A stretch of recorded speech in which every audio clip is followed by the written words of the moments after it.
उनके बाद से आगे क्लास चल रही है, इसलिए क्वेश्चन आपका साइन वाई, ये क्वेश्चन है sine omega t cos 2 omega t sine 4 omega T.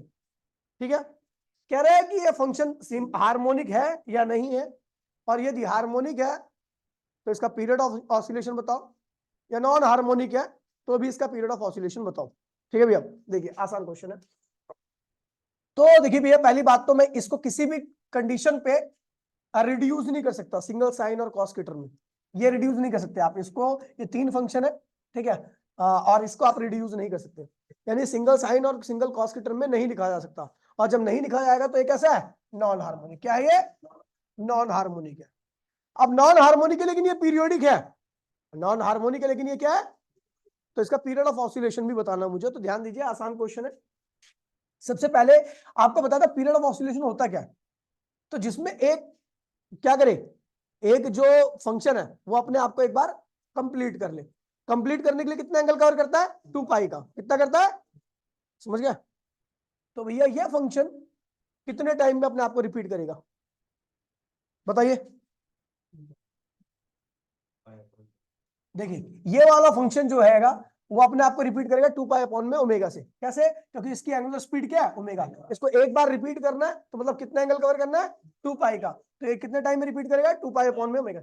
अच्छा, इसकी एंगुलर स्पीड क्या है, 2 ओमेगा। तो ये कितने टाइम बाद अपने आप को रिपीट करेगा, ठीक है, यानी पाई अपॉन में ओमेगा। ये फंक्शन कब रिपीट करेगा अपने आप को, 2 पाई अपॉन में 4 ओमेगा, यानी इतने टाइम। तो ये फंक्शन क्या है, स्लोवेस्ट है, और ये फंक्शन क्या है भैया, लेकिन ये पूरा फंक्शन जो है वो इन तीनों से ही मिलके बना हुआ है। तो कह रहा है इसका पीरियड ऑफ ऑसिलेशन बताओ, हमें इनका नहीं बताना, हमें इसका बताना पीरियड ऑफ ऑसिलेशन। तो ये इसका पीरियड ऑफ ऑसिलेशन का मतलब होता है कि अपने आप को एक बार रिपीट कर ले, अपने आप को ये क्या करे, तो ये अपने आप को कंप्लीटली एक बार रिपीट कब करेगा। देखिए जब आपको बताता हूं, ये मान लीजिए इसका टाइम पीरियड ऑफ कितना, 1 सेकंड है, क्या है ये, तो ये कितना हुआ, आधा सेकंड। ये क्या होगा, और ये क्या है, आधे का भी आधा। यानी सबसे तेज फंक्शन कौन सा है, ये है, और सबसे स्लो फंक्शन क्या है। देखिए कोई फंक्शन पीरियड, कोई किसी फंक्शन का पीरियड जब माना जाता है जब उसके जितने भी पार्ट्स हैं वो सबको कम से कम एक बार अपने आप को रिपीट कर ले। जब ये अपने आप को एक बार रिपीट करेगा तो कब करेगा, 2 बार। और ये कितनी बार कर चुका होगा, 4 बार। लेकिन हम जब भी बोलेंगे कि इस फंक्शन ने अपने आप को, इस पूरे फंक्शन ने अपने आप को रिपीट कर लिया, जब इसका सबसे स्लोएस्ट फंक्शन क्या हो, अपने आप को एक बार कंप्लीटली एक बार रिपीट कर चुका हो। जैसे मैं बात करता हूं, रेस की बात होती है, रेस कंप्लीट कब मानी जाती है, जब बंदा जो होता है अपनी एडी को पार कर जाता है। अब मैं एडी की पैर की बात करूं तो पैर में अंगूठा भी होता है, पैर में पीछे का पार्ट भी होता है, और पैर में एडी भी होती है। अब आप रेस को कब कंप्लीट मानोगे, सबसे तेज कौन चल रहा है, ये क्या है, उंगलियां, क्या है, पैर की, ये पैर का बीच वाला पार्ट, और ये पैर की एड़िया। हम फंक्शन तभी रिपीट मानेंगे, रेस तभी रिपीट मानेंगे जब भैया ये वाला पार्ट क्या हो चुका, कंप्लीट हो गया। इसने जब अपनी एक रोटेशन कंप्लीट कर ली होगी तो हम कहेंगे भैया इस पूरे फंक्शन ने अपनी एक रोटेशन कंप्लीट कर लिया है। क्योंकि जब ये एक करेगा, ये 2 करेगा, और ये कितना करेगा, 4 करेगा। समझ गया। तो इसका पीरियड, इस पूरे फंक्शन का पीरियड ऑफ ऑसिलेशन वही माना जाएगा जो सबसे स्लोएस्ट फंक्शन का पीरियड ऑफ ऑसिलेशन रहेगा। समझ गया भैया। तो सबसे स्लोएस्ट फंक्शन कौन है भैया, साइन ओमेगा टी। तो इस पूरा जो फंक्शन ने, ये फंक्शन आया है, इसका भी पीरियड ऑफ ऑसिलेशन वही माना जाएगा जो सबसे स्लो वाले फंक्शन का था। तो ये वही लिखा हुआ है नीचे, क्या लिखा हुआ है कि ये फंक्शन सिंगल साइन और कॉस की टर्म में नहीं लिखा जा सकता, इसलिए ये क्या है, नॉन हार्मोनिक है। But the given function is periodic in nature. इस नेचर का भी है, पता ना पीरियोडिक है। तो इसका हम अब देखिए, और यहां पर एक और बात लिखवाई है मैंने, क्या लिखवाई है कि हम एक साइकिल जब कहते हैं जब सारे फंक्शन खुद को कम से कम एक बार रिपीट कर ले, कम से कम सारे फंक्शन। तो सबसे पीछे कौन चल रहा है, अगर वो अपने आप को एक बार रिपीट कर लेगा तो बाकी तो सब कर ही चुके होंगे ना। तो इसीलिए कहेंगे द पीरियड, यहां पे लिखा the period of oscillation depends upon the slowest function. ये भी ध्यान रखना, जो सबसे स्लो चल रहा होगा पीरियड ऑफ ऑसिलेशन उसी पे डिपेंड करेगा, तेज चलने वाले फंक्शन पे डिपेंड नहीं करता। ठीक है, the period of oscillation for the given function is, क्योंकि सबसे स्लोवेस्ट जो था, समझ गया भैया। तो ये चीज ध्यान में रखना, बहुत इंपॉर्टेंट बात है, इसे आप दिमाग में रख लो। ठीक है भैया, आगे बढ़े, आगे बढ़े हूं। चलो अब देखिए, अगला टॉपिक चालू हो रहा है भैया, बोलिए नहीं भाई प्लीज। सिंपल हार्मोनिक मोशन क्या है ये? सिंपल हार्मोनिक मोशन का मतलब होता है कि मीन पोजीशन से राइट में जाना, फिर मीन पोजीशन पे आना, फिर लेफ्ट में जाना, फिर लेफ्ट से मीन पोजीशन पर आना। इस तरह की मोशन को हम क्या कहते हैं भैया? Simple harmonic motion. क्या कहते हैं? लिखा हुआ है। अबे एक ही बात है भैया, हार्मोनिक ऑसिलेटरी एक ही कल बताया तो था। The particle is said to be execute SHM if moves to and fro about a mean position under the action of the restoring force, ठीक है, is directly proportional to its displacement from the mean position and it always directed towards the mean position। समझिए इसको मतलब, ये mean position है। क्या है ये गिटार की स्ट्रिंग है, ठीक है, रेस्ट की कंडीशन में रखी हुई है, और रेस्ट की कंडीशन में मतलब ये मीन पोजीशन है। क्या है ये? मीन पोजीशन है। हमने क्या कर दिया? इसको एनर्जी दे दी। क्या कर दिया? एनर्जी। एनर्जी देने के बाद क्या हुआ? ये पार्टिकल का एनर्जी आ गई इसके ऊपर, ये कहां जाएगा? ऊपर जाएगा। कहां जाएगा? ऊपर। तो ये कहां, किसकी तरफ जाएगा? Towards extreme position. Extreme position, ये क्या है? Mean position. और ये क्या है? जब ये ऊपर, देखिए भैया, ये जो स्ट्रिंग होती है खिंची हुई होती है, तो ये कैसा बिहेव करेगी? स्प्रिंग जैसा। कैसा बिहेव करेगी? जब ये ऊपर जाएगा पार्टिकल, तो एक फोर्स नीचे लगता है, जैसे स्प्रिंग में लगता है, वैसे ही क्या होगा? जब ये ऊपर जाएगा तो एक फोर्स क्या होगा? नीचे लगेगा। इस फोर्स को हम कहते हैं रीस्टोरिंग फोर्स। क्या कहते हैं? ये रीस्टोरिंग फोर्स, जिस प्रकार से स्प्रिंग की लंबाई बढ़ने पर रीस्टोरिंग फोर्स क्या होता है? बढ़ जाता है। याद है नहीं याद है? उसी प्रकार से जितना ये पार्टिकल ऊपर जाएगा उतना ही क्या होगा? ये फोर्स बढ़ता जाएगा। और जैसे ये फोर्स अपनी मैक्सिमम वैल्यू पहुंच गया तो ये कहां पहुंच जाता है? जैसे ये फोर्स क्या होता है? अपनी मैक्सिमम वैल्यू पहुंच जाता है, तो ये कहां पहुंच जाता है? Particle x. और वहां पर जाते जाते इसकी स्पीड को क्या करता है? ये फोर्स जीरो कर देता है। क्या करता है? जीरो क्यों करता है? क्योंकि मोशन पार्टिकल की कहां हो रही है? ऊपर, और फोर्स कहां लग रहा है? नीचे। फोर्स मोशन के डायरेक्ट अपोजिट लगता है, तो उसकी वेलोसिटी को लगातार क्या करता है भैया? कम करता रहता है। और जब फोर्स की वैल्यू मैक्सिमम हो जाएगी, कहां मैक्सिमम होगी? जब ये कहां पहुंच जाएगा? एक्सट्रीम पर, तो पार्टिकल की वेलोसिटी वहां पर क्या हो जाएगी? जीरो हो जाएगी। पार्टिकल वहां पर रुक जाएगा। जब पार्टिकल यहां पर रुक गया तो ये फोर्स अभी भी तो लग रहा है, ये क्या करेगा? इसको वापसी नीचे की तरफ लाएगा। समझ गया? वहीं पे लाएगा जहां से ये गया था। तो इसीलिए इसको क्या कहते हैं? Restoring force. क्या कहते हैं इसे? तो हार्मोनिक मोशन होने के लिए सबसे मेन चीज है रीस्टोरिंग फोर्स। क्या करते हैं? रीस्टोरिंग फोर्स करता क्या है भैया? पार्टिकल को उसकी मीन पोजीशन तक लाता है। क्या करता है? एनर्जी दी, एनर्जी आ गई, कहां चला गया? मीन से कहां चला गया? एक्सट्रीम पे। एक फोर्स लग रहा है जो मीन की तरफ लग रहा है, ठीक है, वो लगातार पार्टिकल ऊपर जाता जा रहा है, उसकी स्पीड को लगातार क्या कर रहा है? कम कर रहा है। जब वो फोर्स मैक्सिमम में जाता है तो पार्टिकल की वेलोसिटी क्या होती है? जीरो आती है। वो कौन सा पॉइंट होता है? Extreme point. पार्टिकल की वेलोसिटी जीरो हो गई, लेकिन अभी भी वो फोर्स लग रहा है, तो उसको धीरे धीरे क्या करेगा? नीचे लाएगा। धीरे धीरे नहीं, मतलब लाएगा नीचे, और उसको फिर क्या करेगा? रिस्टोर कर देगा। समझ गया भैया? तो वही लिखा हुआ, इस तरह की मोशन को हम क्या कहते हैं? Simple harmonic motion. क्या कहते हैं इसको? Simple harmonic. ध्यान दीजिएगा, वही कहा, a particle is said to be execute SHM, ठीक है, if it moves and fro about a mean position under the action of a restoring force which is directly proportional to its displacement. Force जितना particle ऊपर जाएगा, नीचे वाला force का उतना बढ़ता जाएगा। यानी फोर्स किसके डायरेक्टली है? डिस्प्लेसमेंट के। किसके डायरेक्टली है? जितना पार्टिकल ऊपर जाएगा, ये फोर्स, कौन सा फोर्स? रीस्टोरिंग फोर्स बढ़ता है। स्प्रिंग को जितना ज्यादा खींचोगे, अंदर की तरफ लगने वाला फोर्स क्या होगा? उतना ही बढ़ता जाएगा। समझ गए भैया? और ये कह रहा है, ठीक है, और ये कहां लगता है हमेशा? ये फोर्स कहां लगता है? मीन पोजीशन की तरफ। कहां लगता है? मीन पोजीशन की तरफ लगता है, ठीक है, always directed towards the mean position. ध्यान रखना, ये सिंपल हार्मोनिक मोशन की पहली प्रॉपर्टी है, ठीक है। यहां पर मैंने कुछ चीजें लिखवाई है जो आपको याद रखने के लिए काम आएगी। ये पार्टिकल जब तक मीन पोजीशन से दूर जाएगा, जब तक कि इसकी वैल्यू, जब तक कि फोर्स की वैल्यू स्मॉल होगी, जाएगा, जब तक रीस्टोरिंग फोर्स की वैल्यू, यहां पे आएगा रीस्टोरिंग फोर्स की वैल्यू क्या होगी भैया? स्मॉल है। ये जब तक मीन से कहां जाएगा? एक्सट्रीम की तरफ, तब तक की फोर्स की वैल्यू क्या होगी? कम होगी। लेकिन धीरे धीरे फोर्स क्या होगा? लगातार बढ़ेगा, जैसे जैसे कहां जाएगा वो? एक्सट्रीम की तरफ। और जैसे ही वो एक्सट्रीम पे पहुंच गया तो इस फोर्स की वैल्यू क्या होगी? मैक्सिमम। इस फोर्स की वैल्यू क्या होगी? और पार्टिकल की वेलोसिटी क्या होगी? समझ गए भैया? ये चीज ध्यान रखो। देखो, ये स्प्रिंग जैसा बना रखा है, ये पार्टिकल कहां जा रहा है? ऊपर। ये पार्टिकल कहां जा रहा है? और फोर्स कहां लग रहा है? Restoring force which restore the particle to its mean. Restoring force क्या होता है? जो पार्टिकल को कहां ला दे? वापस मीन पोजीशन की तरफ, ठीक है। ये है इसकी मीन पोजीशन। और वाइब्रेटिंग पार्टिकल, ठीक है भैया, ये पार्टिकल जो है ऊपर जा रहा है वो वाइब्रेटिंग पार्टिकल है। हमने क्या दिया इसको?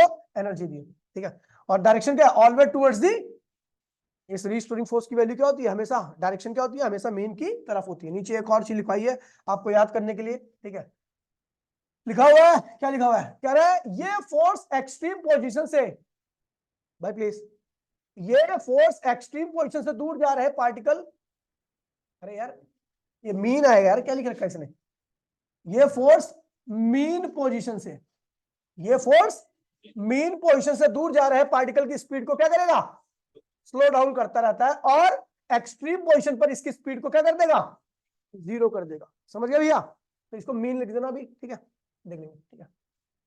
तो ये फोर्स क्या लगता है, जो पार्टिकल मीन से दूर जा रहा होता है, क्यों दूर जा रहा है, क्योंकि मैंने उसको क्या दिया, एनर्जी दी है, क्या दिया, एनर्जी आ गई उसके पास, कहा जा रहा है मीन से अब दूर जाएगा, जब वो दूर जाएगा तो ये फोर्स क्या करता है, मीन की तरफ लगता है, और उसकी स्पीड को लगातार क्या करेगा, कम करेगा, और जैसे ही वो एक्सट्रीम पर पहुंच जाएगा तो इस फोर्स की वैल्यू क्या होगी, मैक्सिमम वेलोसिटी वहां पे क्या होगी, जीरो, फिर ये कहां पे ला देगा उसको, मीन की तरफ, ठीक है भैया।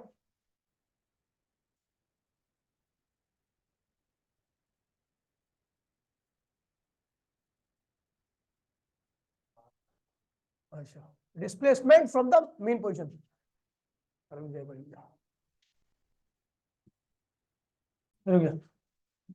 ठीक है भाई, तो ये हो गया, ठीक है। आपने देखा कि भैया ये जो फोर्स है, कौन सा फोर्स है, रीस्टोरिंग फोर्स, ये पार्टिकल के डिस्प्लेसमेंट के क्या है, डायरेक्टली, ध्यान दीजिए रीस्टोरिंग फोर्स का, भाई प्लीज, ठीक है, ये पार्टिकल के डिस्प्लेसमेंट के क्या है भैया, डायरेक्टली है, जितना पार्टिकल क्या होगा ऊपर जाएगा, इस फोर्स की वैल्यू नीचे की तरफ उतनी क्या होगी, बढ़ जाएगी, ठीक है। पार्टिकल मीन से जितने, ये वाई है, जितना ऊपर जा रहा है ना, ये वाई, अच्छा वाई की वैल्यू मैक्सिमम कब होगी, जब ये एक्सट्रीम पहुंच जाएगा, समझ गया। तो यहां पर मैं देख रहा हूं कि ये फोर्स कहां लग रहा है, नीचे, और वाई कहां हो रहा है, ऊपर, इसलिए इस प्रोपोर्शनलिटी, अच्छा देखो ये कैसा बिहेव कर रहा है, स्प्रिंग जैसा, स्प्रिंग भी तो यही करती है, जब स्प्रिंग खुलती है तो एक फोर्स अंदर की तरफ लगता है, स्प्रिंग को जब आप बाहर की तरफ खींचोगे तो एक फोर्स क्या लगता है, अंदर की तरफ, वो फोर्स क्या कहलाता है, रीस्टोरिंग फोर्स। और यहां पर मैं माइनस इसलिए लगा दिया है, ठीक है, क्योंकि डायरेक्शन वाई जो है वो ऊपर जा रहा है, पार्टिकल कहां जा रहा है, ऊपर, और ये रीस्टोरिंग फोर्स कहां लग रहा है, नीचे, ये एक्सट्रीम की तरफ है, ये क्या है, मीन की तरफ है, और प्रोपोर्शनलिटी साइन डालने के लिए हमने एक कांस्टेंट का इस्तेमाल किया और साथ में एक माइनस लगा दिया, तो कांस्टेंट को क्या कहते हैं, स्प्रिंग कांस्टेंट, और यहां पर ये देखिए माइनस क्या बता रहा है, F opposite to y, F कहां लग रहा है, नीचे, और वाई कहां जा रहा है, ऊपर, समझ गया। तो ये चीज ध्यान में रखना, ठीक है, यहां से आपका ये फॉर्मूला आ जाएगा, बहुत इंपॉर्टेंट फॉर्मूला है, ठीक है, क्योंकि पूरे एसएचएम में सबसे मेन चीज यही है, ठीक है। आपको पता लगे ना भैया, फोर्स एफ वाई के डायरेक्टली क्यों है, क्योंकि भैया जैसे जैसे पार्टिकल ऊपर जा रहा है, ठीक है, वैसे वैसे एक फोर्स जो है वो उस पार्टिकल को ऊपर जाने से नीचे रोक रहा है, और कहां पे लाने का प्रयास कर रहा है, मीन पे, ठीक है, यानी कौन सा फोर्स है ये, रीस्टोरिंग फोर्स, और ये क्या है, पार्टिकल का displacement from its mean position. Proportionality sign हटाने के लिए हमने एक कांस्टेंट का इस्तेमाल किया, माइनस के, माइनस क्या बता रहा है कि एफ कहां लग रहा है, नीचे, और वाई कहां जा रहा है, ऊपर, ठीक है भैया, आगे बढ़ते हैं।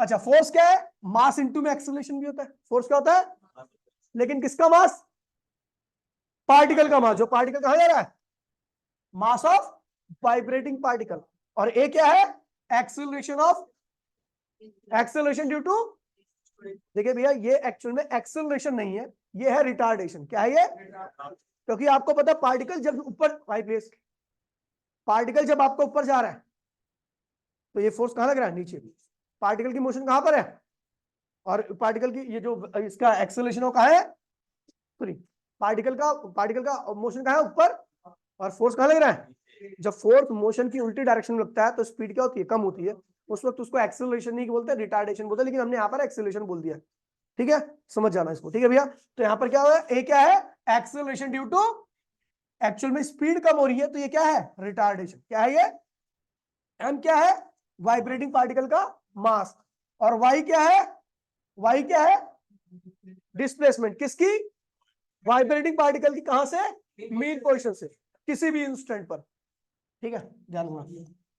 तो इसको ये लिख दिया हमने, ठीक है, और यहां पर हमने लिख दिया इस m को इसके नीचे लाके रख दिया, कोई दिक्कत तो नहीं है। यहां पर नेगेटिव साइन क्या बता रहा है, रिटार्डेशन, क्या बता रहा है, रिटार्डेशन, वाइब्रेटिंग पार्टिकल की स्पीड लगातार क्या हो रही है भैया, कम हो रही है, जैसे जैसे ऊपर जा रहा है वैसे वैसे उसकी स्पीड क्या हो रही है, लगातार कम हो रही है, ठीक है। और ये पूरे का पूरी टर्म क्या भैया, कांस्टेंट है, इसलिए आपका क्या होता है, ए इज डायरेक्टली इक्वल टू क्या होगा, y दिया जाएगा, यानी सिंपल हार्मोनिक इक्वेशन आपकी दो होगी है, एक तो force directly equal to y, और दूसरा क्या है acceleration directly equal to I. Actually ये एक्सेलरेशन ही है क्या रिटार्डेशन। क्या है ये, जितना ज्यादा पार्टिकल ऊपर जाएगा उसकी स्पीड उतनी क्या होगी कम होती जाएगी, मतलब उसके अंदर क्या होगा उतनी ज्यादा रिटार्डेशन आएगी। समझ गया, यही बता रहा है कि retardation is directly equal to क्या है भैया वाई। पार्टिकल जितना ज्यादा ऊपर रिटार्डेशन उतनी ज्यादा, उतना स्लो होता जाएगा पार्टिकल और एक्सट्रीम पर आकर फाइनली क्या होगा रुक जाएगा। समझ गया, वेलोसिटी होगी जीरो। समझ गया, ये ध्यान रखना। तो ये दो चीजें ध्यान रखनी है आपको जब भी सिंपल हार्मोनिक फॉर्म वो पूछूं तो पहला तो ये हो गया है ना, पहला क्या हो गया ये, और दूसरा क्या हो गया ये या ये। ठीक है, फोर्स अगर वाई के डायरेक्टली है तब भी आप बोलोगे क्या है सिंपल हार्मोनिक मोशन, या acceleration retardation is directly equal to क्या भैया, ये कौन सा फोर्स है रेजिस्टेंस, कहां लग रहा है ये मीन की तरफ, कहां लग रहा है, और ये क्या वाई क्या है किसका, कहां से मीन से एक्सट्रीम की तरफ, इसकी दोनों की डायरेक्शन क्या है अपोजिट है। ठीक है, और ये क्या है रिटार्डेशन, ये क्या है पार्टिकल का डिस्प्लेसमेंट। समझ गया, ये रिटार्डेशन लगातार क्या होती है डिस्प्लेसमेंट के साथ बढ़ती जाती है, क्योंकि ये फोर्स क्या होता है बढ़ता जाता है। समझ गया, चलो आगे बढ़ते हैं। अब देखिए example of simple harmonic motion.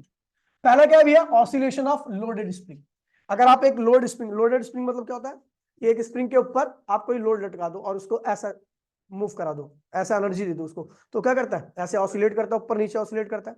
तो वो भी क्या भैया सिंपल हार्मोनिक मोशन की एक इक्वेशन वो है। Vibration in tuning fork. Tuning fork देखा चिमटे ऐसा होता है, ठीक है, उसका अगर दीवार में लड़ा दोगे या कहीं से एनर्जी दोगे ना बहुत देर तक क्या करेगा वाइब्रेट करता रहेगा। ठीक है, वो भी एग्जांपल है इसी का। Vibration of the balance wheel of the, वही वॉच नहीं होती, वॉच वॉच में जो पेंडुलम होता है, ठीक है, उसे बैलेंस व्हील भी कह सकते हैं, और ऐसा व्हील होता भी है। ठीक है, मतलब पेंडुलम जैसा ही होता है वो। ठीक है, ये ध्यान रखना। और गिटार की जो स्ट्रिंग होती है वो भी क्या है आपका एग्जांपल है।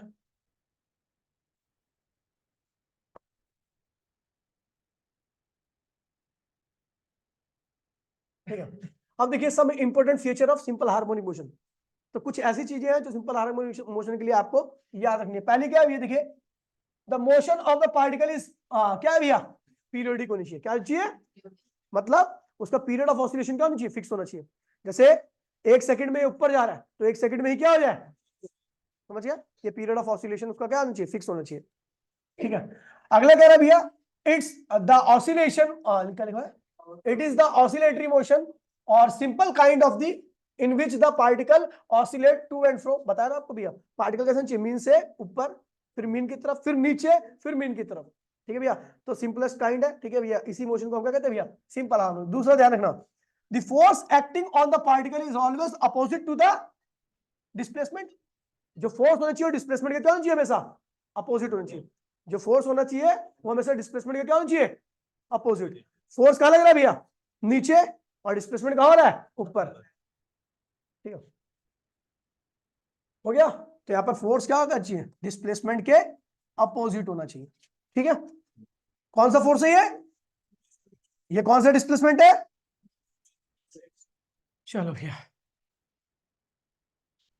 अब देखिए, the simple harmonic motion can always be express in terms of single sine और कोसाइन। आपको बताया था सिंपल हार्मोनिक मोशन जो भी होती है उसको सिंगल साइन या कॉस की टर्म में हम लिख सकते हैं। समझ गए भैया, चलो ये बता चुका हूं ऑलरेडी। अब देखिए differential form of simple harmonic motion. ठीक है भैया, ये लगा लो कि इस पूरे चैप्टर का बेस यही है, differential form of simple harmonic motion. इसमें बेसिक डिफरेंशिएशन यूज हुई है, ध्यान दीजिएगा। हमें पता है सिंपल हार्मोनिक मोशन में क्या होता है, एफ इक्वल्स टू में माइनस, माइनस क्यों लगा रखा है पता है, क्योंकि एफ क्या है रीस्टोरिंग फोर्स है, वाई क्या है डिस्प्लेसमेंट है। रीस्टोरिंग फोर्स हमेशा डिस्प्लेसमेंट का क्या होता है उल्टा होता है। फोर्स को क्या लिख दिया, एम किसका मास है और ए क्या है रिटार्डेशन, माइनस के वाई। अच्छा इस के वाई को इधर ले आओ तो क्या होगा एम ए प्लस के वाई। ठीक है, मास कॉमन ले लो, क्या करो जब मास कॉमन आ गया तो यहाँ पे क्या बचेगा केवल एक्सेलरेशन, और यहाँ पर मास तो है नहीं तो क्या करो के अपॉन में हम लिख दिया, कोई दिक्कत तो नहीं है। अब इस मास को उधर ले आओ, क्या हो गया जीरो। ठीक है, ये हो गया। अब एक्सेलरेशन क्या होता है, एक्सेलरेशन क्या होता है पोजीशन को एक बार डिफरेंशिएट करते हो तो क्या आती है वेलोसिटी, और उसी पोजीशन को दो बार डिफरेंशिएट करते हो क्या आता है, तो एक्सेलरेशन को हमने क्या लिख दिया double differentiation of vibrating particle की पोजीशन, वाइब्रेटिंग पार्टिकल की पोजीशन क्या ली है मैंने, वाई, डिस्प्लेसमेंट पोजीशन एक ही बात है, ठीक है। तो हमने दो बार डिफरेंशिएट कर दिया, कोई दिक्कत तो नहीं है। अच्छा, इसकी जगह पर हमने क्या लिख दिया, एक्सेलरेशन के यहाँ पे क्या लिख दिया, ये, ठीक है भाई। और के अपॉन में एम जो होता है वो क्या होता है, ओमेगा स्क्वायर के बराबर होता है। ओमेगा क्या है भैया, एंगुलर स्पीड, क्या है ये, जो कि थीटा अपॉन में टाइम या 2 पाई अपॉन में कैपिटल टी होता है, ठीक है, ये एंगुलर स्पीड है, समझ गया, ये हो गया। अब उसके बाद हमने क्या किया भैया, इसकी जगह पे हमने क्या लिख दिया, ओमेगा स्क्वायर, क्या लिख दिया, ओमेगा स्क्वायर, ठीक है भैया, क्योंकि हमें पता है ये के अपॉन में क्या होता है, ओमेगा स्क्वायर। तो ये क्या, differential form of simple harmonic motion. ये ध्यान रखना, अगर किसी भी इक्वेशन की, कोई भी मोशन की अगर इससे मैच करती है इक्वेशन, किसी भी मोशन की इससे मैच करती है इक्वेशन, तो कैसी मोशन है, सिंपल हार्मोनिक। अगर कोई चीज की मोशन इसकी फॉर्म को नहीं, इस फॉर्म को नहीं फुलफिल कर पा रही, तो वो सिंपल हार्मोनिक नहीं मानी जाएगी। अभी देखो बहुत सारी मोशन को हमें सिंपल हार्मोनिक प्रूफ करना है, तो उसमें क्या करोगे, ये फॉर्म लानी है, कौन सी फॉर्म, समझ गया। अगर उसकी फॉर्म हम डिफरेंशिएट करके वगैरह करके अगर इस फॉर्म में ला देते हैं उसको, तो वो सिंपल हार्मोनिक होगी, अन्यथा नहीं होगी, समझ गए भैया। यही है सिंपल हार्मोनिक फॉर्म, क्या है ये, या फोर्स क्या हो जाए, वाई के डायरेक्टली आ जाए, या एक्सेलरेशन क्या हो जाए, वाई के, तब भी क्या मानी जाएगी, सिंपल हार्मोनिक, क्या मानी जाएगी, नहीं तो ये प्रूफ करने के लिए इसका इस्तेमाल करेंगे, समझ गए भाई। आगे बढ़ते हैं, इक्वेशन ऑफ एसएचएम, देखिए भैया एसएचएम की इक्वेशन, सिंपल हार्मोनिक इक्वेशन की इक्वेशन ध्यान दीजिए भैया, कहीं नहीं मिलेगा आपको, यहां देख लीजिए। आपको पता है सिंपल हार्मोनिक मोशन क्या होती है, ऐसी होती है ना, साइन ग्राफ को फॉलो करती है। तो मैंने केवल एक साइड में बना रखा है, कोई दिक्कत तो नहीं है। चलो, अब देखिए पार्टिकल जब यहाँ पे था तो इसका एंगल क्या था, ये था। पार्टिकल जब यहाँ पर आया ऑसिलेट करता हुआ तो ये हो गया एंगल। पार्टिकल जब यहाँ पर आया तो ये हो गया एंगल, है ना। पार्टिकल जब यहाँ पे आया तो ये हो गया एंगल। पार्टिकल जब यहाँ पे आएगा तो एंगल कितना हो जाएगा, 90 डिग्री। पार्टिकल जब ये आएगा तो 90 डिग्री से ज्यादा का एंगल हो जाएगा। पार्टिकल जब यहाँ पे आएगा तो 90 डिग्री से और ज्यादा, और पार्टिकल जब यहाँ पे आएगा तो कितना हो जाएगा, 180। समझ गए भैया। तो इस तरीके से पार्टिकल क्या करता है, आपका वाइब्रेट करता रहता है, ठीक है। अभी खैर ये चीजें ऐसे समझ लो, बाद में एक्चुअल में ऐसा नहीं होता, मैं आपको समझाने के लिए बता रहा हूँ, ठीक है। पार्टिकल अपनी जगह पे ही रहता है, ठीक है। अभी ज्यादा बताऊंगा तो हो सकता है कंफ्यूज हो, पहले आपको समझा देता हूँ, ठीक है। तो पार्टिकल यहाँ जहां जहां पे आएगा तो आप देख रहे हो लगातार क्या होगा, जितनी हाइट पे आता जा रहा है उतना एंगल क्या हो रहा है, बढ़ता जा रहा है। मैक्सिमम हाइट पे आने के बाद एंगल क्या होता है, 90 डिग्री का। फिर उसकी हाइट लगातार क्या होती है, कम होने लगती है ना, कम हो रही है ना। और जैसी हाइट दोबारा 0 होती है तो क्या एंगल हो जाता है, कितना एंगल रहता है। इसे बंद कर रहे हो यार, टिंटिना लेके आते बजाते रहते हो।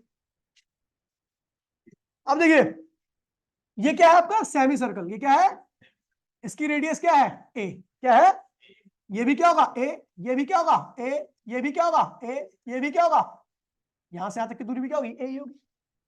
लेकिन अब मैं बात कर रहा हूं, देखिए भाई प्लीज बोलिए नहीं, जब पार्टिकल यहां पे था तो y कितना होगा, इतना, है ना, और x कितना होगा, इतना। जब पार्टिकल यहां पे आएगा तो y की वैल्यू क्या होगी, बढ़ गई, x की वैल्यू क्या होगी, घट गई। जब पार्टिकल यहां पर आ गया तो y की वैल्यू क्या होगी, बढ़ गई, x की वैल्यू फिर कम होगी। जब पार्टिकल यहां पे आ गया तो y की वैल्यू और बढ़ेगी, लेकिन x की वैल्यू क्या होगी, और कम होगी। जब पार्टिकल एक्सट्रीम पर आ गया तो y की वैल्यू किसके बराबर होगी, a के। y की वैल्यू किसके बराबर होगी, a के, और x की वैल्यू क्या होगी, 0। जब पार्टिकल यहां पर आया तो y की वैल्यू क्या होगी, कम होगी, x की वैल्यू बढ़ गई। जब पार्टिकल यहां पर आया तो y की वैल्यू क्या होगी, कम होगी, x की वैल्यू क्या होगी, बढ़ गई। जब पार्टिकल यहां पर आया तो y की वैल्यू क्या होगी, कम हो गई, लेकिन x की वैल्यू क्या होगी, बढ़ गई। जब पार्टिकल यहां पे आएगा तो y की वैल्यू क्या होगी, 0, और x की वैल्यू क्या होगी, a के बराबर। यानी मीन पर x मैक्सिमम होता है, y क्या होता है, 0। एक्सट्रीम पर y मैक्सिमम होता है, x क्या होता है, 0। ठीक है। तो मैंने मान लिया किसी t टाइम पर, किसी पार्टिकल कहां पर है, ये, तो उस वक्त x की वैल्यू क्या होगी, ये, और y की वैल्यू क्या होगी, ये, दोनों ही वैल्यू है। अच्छा थीटा क्या है, आपको पता थीटा क्या होता है, ओमेगा टी के बराबर होता है। क्या होता है, पता ना, थीटा इक्वल्स में ओमेगा टी है। ओमेगा की वैल्यू क्या होती है, 2 पाई अपॉन में कैपिटल टी। समझ गए भैया। ए क्या है, maximum displacement of vibrating particle from its mean position. Vibrating particle का y के अलॉन्ग डिस्प्लेसमेंट देखूंगा मैक्सिमम तो क्या होगा, प्लस ए, और x के अलॉन्ग देखूंगा मैक्सिमम डिस्प्लेसमेंट तो वो भी क्या होगा, प्लस ए ही होगा। समझ गया, मैक्सिमम डिस्प्लेसमेंट। आप देखिए y के अलॉन्ग मैक्सिमम डिस्प्लेसमेंट यहां पर होगा ना, और x के अलॉन्ग मैक्सिमम डिस्प्लेसमेंट क्या होगा, यहां पर होगा। समझ गया। लेकिन मैंने कहा भैया किसी भी टाइम पर, किसी भी टाइम पर ध्यान दीजिए, मैंने पार्टिकल को यहां मान लिया, तो पार्टिकल जब यहां पहुंचे तो y की वैल्यू क्या होगी, ये, और x की वैल्यू क्या होगी, ये। क्या बन गया ट्राइंगल, ये क्या है आपको पता, कैपिटल है, ठीक है, ये बन गया ट्राइंगल, क्या बन गया, थीटा की वैल्यू क्या होती है ओमेगा टी, क्या होती है, आप ध्यान दीजिए भैया। तो हमें एक ट्राइंगल मिला है छोटा सा, बोल मत भाई, हमें एक छोटा सा ट्राइंगल मिला है, ठीक है। ट्राइंगल में अगर मैं देखूं तो साइन थीटा क्या होता है, परपेंडिकुलर अपॉन में सिंपल हार्मोनिक इक्वेशन, ध्यान रखना, दो इक्वेशन निकालूंगा, एक कॉस के टर्म में एक साइन के टर्म में, किसी का एक का इस्तेमाल करना है, मैं पूरी चैप्टर में साइन का इस्तेमाल करूंगा, ठीक है, क्योंकि दोनों के लोग पार्टिकल ऑसिलेट कर रहा है। देखो ना, पहले पार्टिकल क्या हुआ, ये मीन था, यहां से इधर गया, फिर वापसी आया, देखो सुनो, चलो अभी खैर इसे बाद में बताऊंगा, पहले इक्वेशन देख लो वरना कंफ्यूज हो गए। साइन थीटा, साइन क्या होता है, परपेंडिकुलर अपॉन में साइन, थीटा क्या मैं क्या लिखूंगा, परपेंडिकुलर क्या है यहाँ पर वाई, और हाइपोटेन्यूज क्या है ए, तो आपका वाई क्या होगा, ए साइन ओमेगा टी, क्या होगा, और आपका ये क्या होगा, इसकी वैल्यू जो है, ये फंक्शन जो है वो प्लस ए और माइनस ए के बीच में ऑसिलेट कर रहा है, तो इसकी वैल्यू क्या, प्लस ए माइनस ए, साइन ग्राफ है इसलिए उसके बीच में क्या कर रहा है, ऑसिलेट कर रहा है, कोई दिक्कत तो नहीं है। चलो आगे बढ़ते हैं। फिर आपको पता भी कॉस क्या होगा, कॉस क्या होता है, बेस अपॉन में थीटा की यहाँ पे क्या आएगा, ओमेगा टी, और बेस क्या है भैया, एक्स, हाइपोटेन्यूज क्या है, तो एक्स की टर्म में इक्वेशन क्या होगी, सिंपल हार्मोनिक ए कॉस थीटा, कोई दिक्कत तो नहीं है। तो वो वाई की टर्म में थी, ये एक्स की टर्म में, दोनों क्या है सिंपल हार्मोनिक, क्योंकि दोनों सिंगल साइन और कॉस की टर्म में लिखी गई है, समझ गए। अब देखिए इसके, इसकी वैल्यू मैक्सिमम वैल्यू क्या होगी, प्लस है, मिनिमम वैल्यू क्या होगी, माइनस है, उसी के बीच में क्या करेगा, ऑसिलेट करेगा, समझ गया। अब देखिए यहाँ पर एक नॉर्मल सा आपका डिफरेंशिएशन बता रहा हूं, अगर आपको साइन एक्स को डिफरेंशिएट करना है तो रिजल्ट क्या आता है, कॉस एक्स, साइन एक्स को करना है तो क्या आएगा, लेकिन अगर आप साइन के एक्स को कर रहे हो तो क्या करोगे, तो भैया पहले इसको एक्स ही एज्यूम कर लो, इसको क्या कर लो, तो साइन एक्स है, एज्यूम किया है, लिखेंगे वही जो लिखा हुआ है, तो क्या होगा, साइन का क्या होता है, कॉस, क्या होता है, लेकिन हमने जिसको एक्स एज्यूम किया था एज इट इज उसको लिख दो, जब लिख दिया इसको तो भैया उसको दोबारा से डिफरेंशिएट कर दो, किसके रिस्पेक्ट में, तो फिर क्या होगा, के बाहर जाएगा और dx अपॉन में dx क्या होगा, 1 हो जाएगा, तो इसका रिजल्ट क्या आएगा, k cos kx, यानी साइन kx का डिफरेंशिएशन क्या होता है, k cos, समझ गया, दोबारा चेन रूल कहते हैं इसे, मैथ जिसके पास होगी उसके लिए कोई बड़ी बात नहीं है, ठीक है, ये चेन रूल है। दोबारा सुनिए, ये जो चीज लिखी हुई है ना, इसको मैंने वही मान लिया जो नीचे लिखा हुआ है, तो ऊपर भी क्या हुआ साइन एक्स, नीचे भी क्या हुआ एक्स, तो साइन क्या होता है, कॉस एक्स, क्या होता है, मैंने एज्यूम किया है, लिखूंगा वही, एक्स यहाँ पे क्या एज्यूम, एक्स को, के एक्स को क्या एज्यूम किया था एक्स, लेकिन लिखूंगा मैं के एक्स लिखूंगा। अब इसको जिसको एज्यूम किया था ना उसको दोबारा से डिफरेंशिएट किया मैंने, क्या किया, तो भैया के बाहर dx अपॉन में dx, कोई दिक्कत तो नहीं है, तो इसको एज इट इज लिख दो, ये आ गया साइन के एक्स का क्या होगा, के कॉस के एक्स, के कॉस, समझ गया। अब देखिए मेथड नंबर 2, ओ भाई please, method number 2 differential form equation का, ये आसान होता है, ठीक है, उसमें बच्चे थोड़ा कंफ्यूज जाते हैं, इसमें नहीं होता। आपको पता वाई कोस्ट में ए साइन ओमेगा टी आया था अभी, सिंपल हार्मोनिक इक्वेशन का। अच्छा इसको डिफरेंशिएटिंग, ओ भाई please, differentiating both side with respect to, दोनों साइड में हमने डिफरेंशिएट कर दिया, किसके रिस्पेक्ट में, तो डी वाई अपॉन में ए क्या हुआ बाहर, साइन ओमेगा टी का क्या होगा, omega cos omega t, sine के एक्स का क्या था, के कॉस के एक्स, के कॉस, तो साइन ओमेगा टी क्या होगा, ओमेगा कॉस ओमेगा टी, यही होगा, है ना। अब उसके बाद हमारा ये आ गया, ये रिजल्ट आ गया, ठीक है। उसके बाद again differentiating both side with respect to, फिर दोबारा डिफरेंशिएट करो, तो इसको जब दोबारा करोगे तो क्या लिखोगे, डबल डिफरेंशिएट, डबल में क्या करते हैं, दो बार आपने y को डिफरेंशिएट किया, दो, इसका मतलब क्या होता है, दो बार आपने y को डिफरेंशिएट, किसके रिस्पेक्ट में, दो बार टाइम के रिस्पेक्ट में, दोनों बार, देखिए यहाँ पर पावर 2 है ना, इसका मतलब दो बार आपने किसको डिफरेंशिएट किया, किसके रिस्पेक्ट में, दोनों बार, तो टाइम के रिस्पेक्ट में दोनों बार किया, ठीक है। इसको जब इसको ऐसे लिख दीजिए, ए ओमेगा क्या होगा, बाहर आ गया, कॉस का क्या होगा, कॉस का होता है माइनस साइन, क्या होता है, लेकिन कॉस एक्स का माइनस साइन एक्स होता है, लेकिन कॉस के एक्स का क्या होगा, माइनस के साइन एक्स, माइनस के, तो भैया हमने अब माइनस के हुआ तो यही हो गया ना, ओमेगा यहाँ पे लगाएंगे, तो कॉस ओमेगा टी का क्या होगा, minus omega sine omega T, कोई दिक्कत तो नहीं है, ठीक है। उसके बाद हमने क्या किया, इस ओमेगा को इस ओमेगा के साथ लिख दिया, क्या हुआ, ओमेगा स्क्वायर, ए को इसके साथ लिख दिया, कोई दिक्कत तो नहीं है, ठीक है। तो ये क्या हो गया, अब ये क्या था, वाई था ना, ये वाई था, तो इसको हमने क्या लिख दिया, वाई, ये इसके साथ मल्टीप्लाई होकर क्या हुआ, माइनस ओमेगा स्क्वायर वाई, इसको परली साइड में ले तो आ गई डिफरेंशियल फॉर्म, तो भैया जॉन से डिफरेंशियल फॉर्म आपको ज्यादा बेटर लगे, बाकी मेरे हिसाब से लॉजिकल वाली ज्यादा अच्छी होती है। ये वाली थोड़ी रट्टा मतलब ऐसा होता है कि इसमें ज्यादा फील नहीं आता, उसमें ज्यादा फील आता है। ठीक है भैया, फटाफट देख लीजिए एक बारी, आपको रिवाइज करा दे रहा हूँ क्योंकि ये थोड़ा अलग सा था। देखिए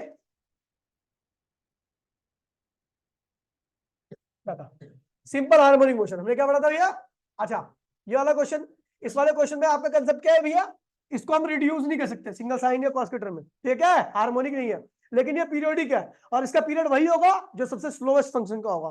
पीरियड की स्पीड डिपेंड करता है स्लोवेस्ट, सबसे स्लोवेस्ट क्या है, ये है क्योंकि इसका टाइम सबसे ज्यादा था, और फास्टेस्ट क्या है, ये है क्योंकि इसका टाइम सबसे कम था। ठीक है भैया, तो इसका पीरियड ऑफ ऑसिलेशन, पूरे फंक्शन का पीरियड ऑफ ऑसिलेशन क्या होगा, यही होगा। कोई दिक्कत तो नहीं है। चलो भैया, फिर उसके बाद बताया भैया मैंने simple harmonic motion. Simple harmonic motion में क्या होता है, जब आप एनर्जी देते हो तो पार्टिकल ऊपर की तरफ जाता है, पार्टिकल ऊपर जाता है कितना, मान लीजिए वाई खेला गया, तो नीचे की तरफ एक फोर्स लगता है जिसको हम क्या कहते हैं, रिस्टोरिंग फोर्स। यह रिस्टोरिंग फोर्स क्या होता है, वाई के डायरेक्टली होता है। ठीक है भैया, यहाँ पर F is equal to minus k y हो जाता है। माइनस क्या बता रहा है कि फोर्स जो है वो डिस्प्लेसमेंट के अपोजिट लग रहा है, और ये डिस्प्लेसमेंट मैक्सिमम कब होगा, जब वो एक्सट्रीम पर होगा, वेलोसिटी वहां पर क्या होगी, जीरो, और रिस्टोरिंग फोर्स क्या होगा वहां पर, मैक्सिमम।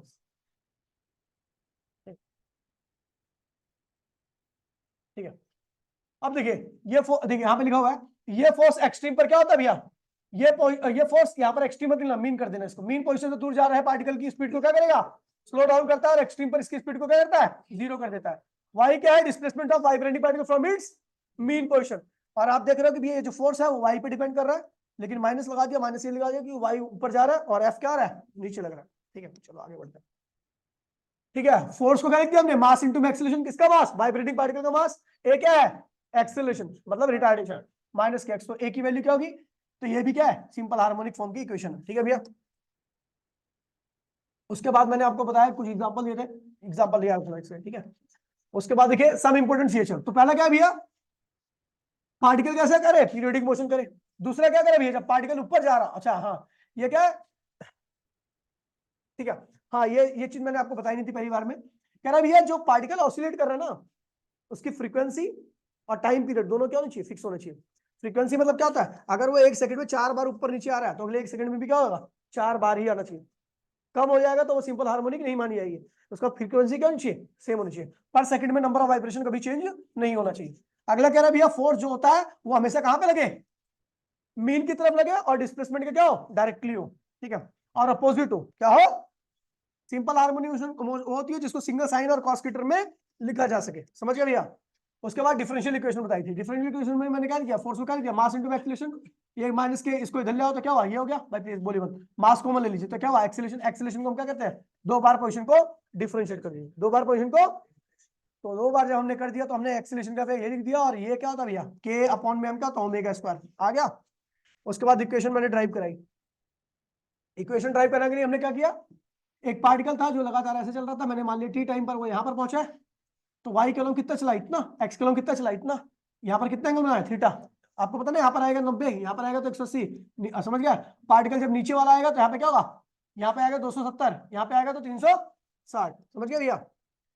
तो इस टाइम पर आया तो वाई के अलोंग का अगर आपको वाई की वैल्यू निकालनी है, ये क्या है, ए की वैल्यू कभी ए की मैक्सिमम, एक्स की मैक्सिमम हो जाती है, कभी ए की वैल्यू वाई की मैक्सिमम आती है। वाई की ए कब होगा, जब वो कहाँ पे होगा, एक्सट्रीम पर, कहाँ पे होगा, पर। और जब वो एक्स की वैल्यू ए के बराबर कब होगी, जब वो कहाँ पे होगा, मीन पर। समझ गए भैया। मैंने ट्राइंगल लिया, साइन की वैल्यू, साइन परपेंडिकुलर अपॉन में हाइपोटेन्यूस होता है, परपेंडिकुलर क्या है पर वाई, जो मेरे को निकालना है, और हाइपोटेन्यूस क्या है भैया, आपका ए, निकाल लीजिए, आपका आ गया क्वेश्चन। ठीक है भैया, तो इस तरीके से आपको करना है, इसके नोट्स बना लेना, ठीक है, और कल मैं नोट चेक करूंगा। ठीक है, कल की क्लास मॉर्निंग में होगी, ठीक है, जिस टाइम होती है, और कल ये आधा चैप्टर करीबन खत्म हो जाएगा। ठीक है, कल डेरिवेशन डेरिवेशन सारी, तो मैं रुकूंगा नहीं, लगातार बैक टू बैक 8-9 डेरिवेशन खत्म, हो सकता है चैप्टर भी खत्म हो जाए। मिलते अगली बार में, टाटा बाय बाय, जय हिंद जय भारत। और